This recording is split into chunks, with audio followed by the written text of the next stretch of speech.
third installation of the Rec League Chronicles.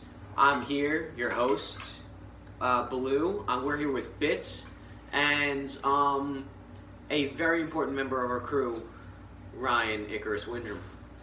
Now, this is our midweek preview because we realized with our 37-minute video last time that we have to break it up to get to the maximum amount of viewers. Obviously, you guys don't want to watch something that's super long and have to cut through it and stuff like that. So, what is on our agenda today? So first thing we'll talk about is the midweek trade rumors that were going down this week. We had a GM meeting, we had a lot of shit going on, and let's just say that one day that there were legitimate trade rumors was nuts. It was scary. It was pretty scary. I'm going to say there was roughly 30 to 40 tweets sent about the trade sent rumors. About that. That was just directly Twitter. There was also private accounts commenting on it. The group chat was buzzing. That's all I got to say. There was the big deal that almost went through, that was called off the last meeting by Gonzaga's GM myself, was a deal that would in turn send Brendan Harding and Tim Clancy to Villanova in exchange for Matt Daly and Dennis Fleming, but we shot it down because you don't want to lose guys like Tim and Brendan, who are such a dynamic duo, and have to replace them with Dennis and Daly. And as a person from Villanova, could not be happy to keep Daly and Dennis, especially Daly showing up last game big. Main reason we stayed in the game as late as we did. You lost by 18, Joe. Again, staying in as long as we could at the end. We didn't win, we didn't get the win, doesn't matter. Daly kept us in. And with Dennis coming back, we won't see us lose another game, mark my words. I mean, Villanova is now falls to 0-2. I mean, people were saying Villanova needed to make a move after a hard loss to Notre Dame week 1, and then just getting absolutely destroyed by Gonzaga last week. I don't see anyone in the league with enough heart to join Villanova, in my opinion. No one has it. I think that there might be also an issue with the fact that Dennis hasn't shown up for you guys. It was one game. He's a very important player, obviously. Now, Daly, while he is tall, he thinks he can dunk, he is blonde hair, he can't carry that load. He's a very good player, but he can't carry the load of a team, I don't think, single-handedly. He's not LeBron. He's more of a KD. We need Fogerty to step up more. That was an embarrassing shot. Foges is claiming MVP, saying that after his 4-point performance, saying that when he plays well, you're in games, but when he doesn't play well, you're not in games. But Foges hasn't played well yet. No, you can't say Foges has legitimately played well in a basketball game. We also need to establish that while it was only one game, that is, I believe, close, 12 to 13. I think it's 12.3% of the games played this year. It is. It's a quarter of the way through the season. Yeah, it's nearly a quarter of the way through. It's eight games isn't doing anything. On our list of MVPs, he's not there. He's not on the short list. He's not on the long list. He's not even in the conversation. Coach Connell's above him in the MVP rankings. That's all I got to say. Coach Connell's been phenomenal for Gonzaga. As a Gonzaga player, Coach Connell's really, I feel brought this team together. And, tons of respect to Coach Connell. Well, you'd say they brought the team together, but then you hear about the tape scandal. Oh. Yeah, the tape scandal. As in an official statement from Gonzaga, we have decided that we will be keeping Joe and Gavin on the active roster, but they will be suspended for the first half versus Notre Dame. Is that true? That has been true. It has been decided by me, Harding, Tim Clancy, Pentamone, and Coach Connell. We've discussed it, and we think that we don't want to lose these guys because they're our brothers. They're part of Gonzaga. But after what they've said about myself, Harding, Coach Connell, you really can't let that slide. It was disgusting. What came out of their mouth, I would not even expect Satan himself to say it. It was disgusting. I heard words. I heard secondhand information from the source we have secondhand information. Now, obviously, as the press, we want to get you the information, but we can't do that at this time.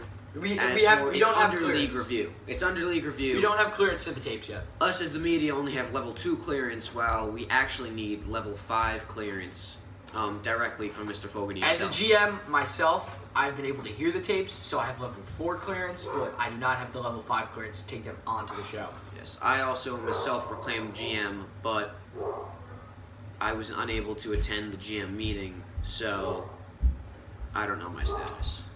So let's talk a little bit about the coaching hirings of the league, because that's going to shape up to make the league a little bit more interesting. I mean, we know Coach Cam, he had his first game for Gonzaga last week, had a perfect game. He really outcoached Bitz over here. Bitz had a rough time getting some heart out of his guys. But Bitz showed a lot of heart. I Bitz would like showed to some say, heart himself. Bitz He showed up, bucket hat, like A vest. immigrant worker vest, and he was just straight up energy the entire time. I give him a lot of credit. His He did a team great just job. didn't reflect that. He I did a cried great job. after the game. I was so But disappointed in my boys. because of that, Fitz has resigned of his duties of head coach so that he can return to the court. Hopefully this week. He is the returns this Jackie week. Moon of the league. Yeah.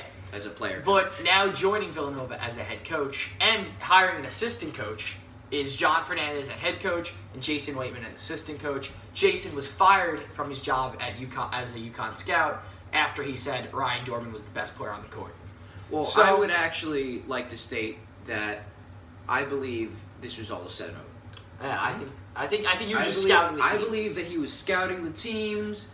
Maybe he was under the name of UConn. Maybe he was just looking for his way in. Look, we talked a lot about congressmen that join big companies for the money. the revolving door. See, It's a he was revolving door doing a sitting scout directly. for the press so he could get a job as an assistant coach. That's what I believe. Get that for money, the money. get that money, get that money. Yeah, exactly.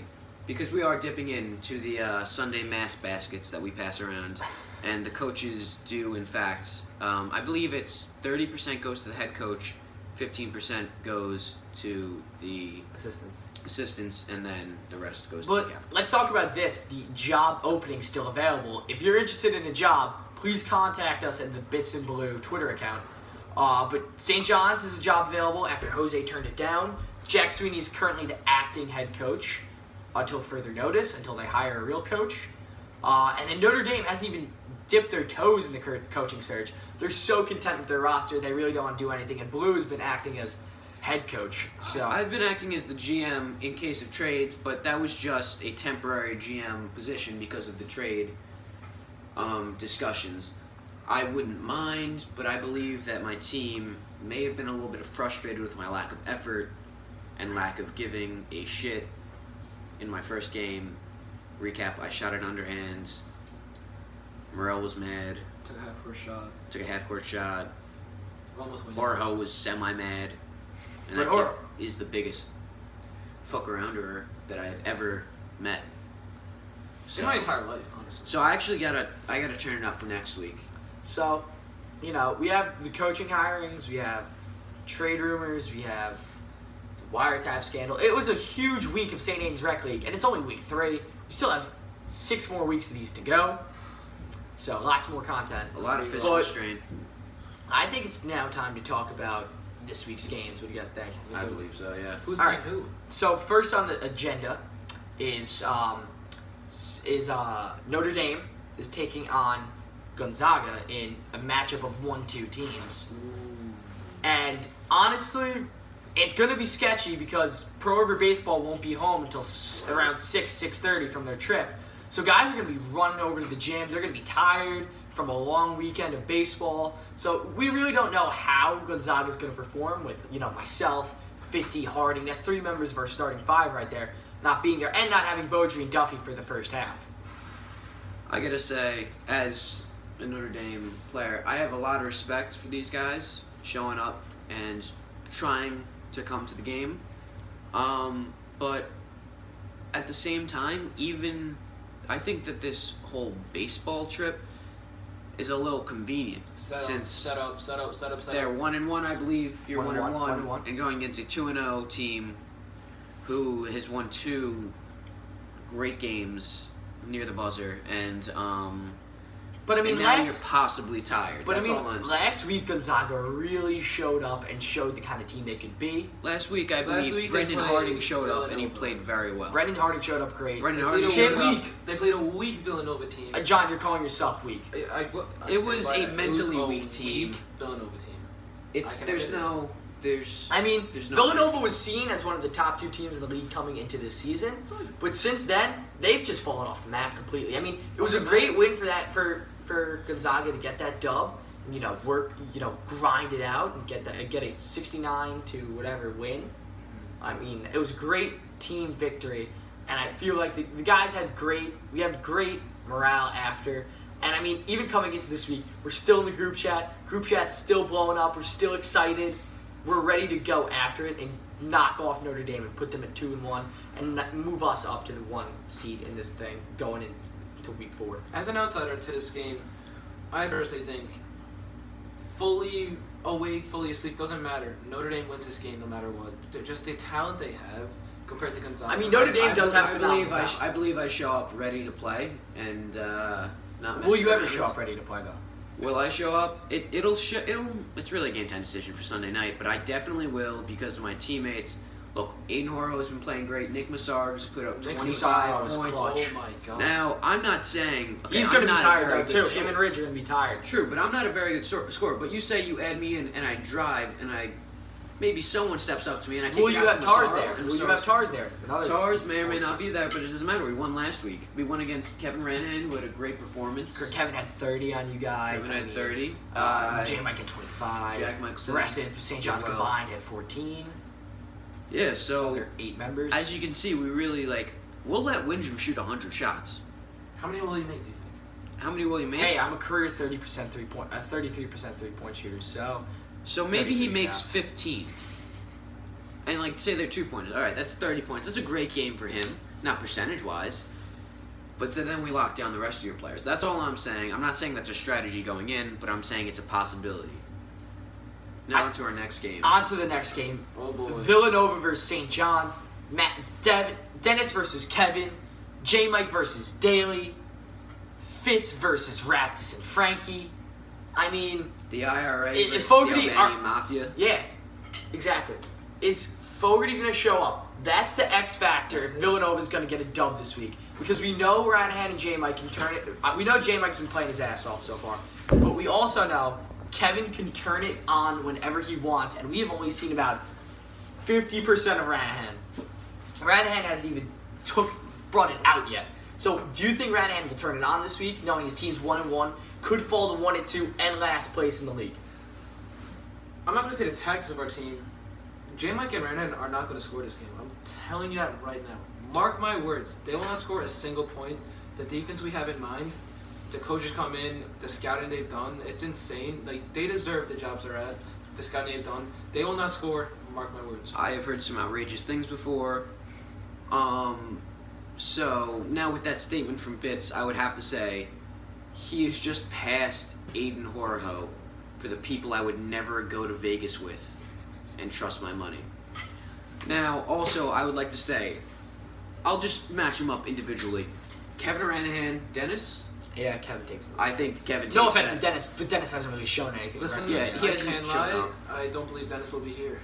I don't know And either. he might not even be here, so Kevin would win by default. I mean, Kevin, and then if it's Fogerty versus Kevin, I mean, I think we all know who wins that matchup. Easily. I think Ranahan puts up buckets on Fogerty for this week, and I think J. Mike versus Daly is going to be a battle down low. J. Mike's been It's playing about very well. it's about can the secondary players make stuff happen. Play for Jerry. Do it for Jerry.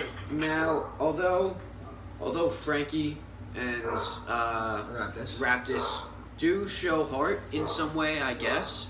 They I suck. believe Fitz brings the heart, and he also And doesn't. well, one of the leading 3-point shooters for St. John's in Jack Sweeney. It's funny to say Jack that Sweeney? out loud. Funny to say that out loud, but he's questionable this week, so How is he questionable? he's got work. Can't get a cover. Oh, he's He got has nothing can't to get a get cover. Can't cover. So- Shout out Mike Fernandez, cover him. Yeah, facts. So, I mean, I'm going to go with St. John's in this one. I think Ranahan and Jim are going to be too much for Villanova to stop. I don't think Villanova... I still don't think Villanova's going to show any heart. Dan Murray's the only guy on that team that shows any heart. Ooh, I don't know about that, bro. Daly's a Fitz, stat... too. Daly's a stat patter. True. Fitz has only played one game. Dan has shown heart in both games he's played. True. I think Dan's the only heart guy on this team. Fogerty looked like he didn't care. I don't think in the Fogerty cares at in all. the first half of that I game. think Fogerty is just in this He's for in the it for the publicity. money. He's in it for money. He's in it for the money. money and or publicity. So, right now we have Notre Dame projected to win. We have St. John's projected to win. Huge week coming up. We're going to have more film. Try to get more videos of the games going on. And we will bring you more concise, reasonable videos. Shorter video, much shorter. Shorter, and we'll just see how it goes. Coming from you, from Blue, Bits, Windrum, we are signing off. Good night, St. Ains Rec League. And we'll see you Sunday.